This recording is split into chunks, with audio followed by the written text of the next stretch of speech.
Win the Furrow programming on Ag Day is brought to you by In-Furrow leader FMC. Visit your FMC retailer or infurrow.ag.fmc.com to learn more.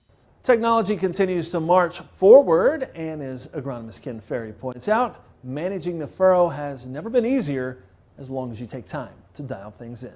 We've got a lot more to work with today with today's technology on the corn planters compared to what Dad or Grandpa definitely had, and the ability to sense a smooth ride, the ability to sense ground contact. So we know when that planter is coming out of the ground. But not only that, do we know what's going on, we have the ability to change that. So we can add downforce, and a lot of our planters today, we can take ground force off. As we're planting a lot of our plots early in the spring, we talk about teaching that planter to dance. And as you watch the monitors, you realize this corn planter is actually lifting row units to decrease downforce, which we couldn't do that in the older planters.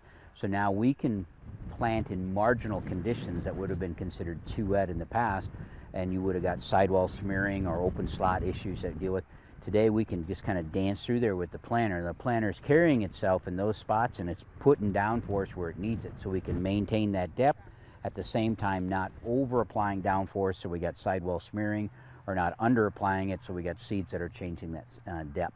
So it's very welcome technology, because the most important pass we're going to make is the planter, and I'm enthused to see the industry spend money on making that pass better and better. With all this technology, though, comes the responsibility to make sure it's doing exactly what you think it is. And we struggle sometimes. The older generation within our farmer base spent so much time on their knees behind the planter because they didn't have this technology.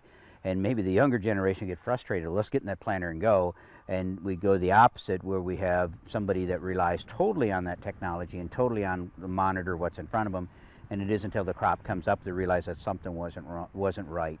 So we're still going to encourage everybody, once you get that planter dialed in, you got to get off and you got to inspect that furrow.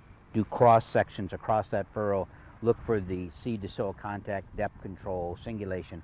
Make sure, and don't do it on just one row, do it on multiple rows across there to make sure that the monitor and what you're seeing is the same thing.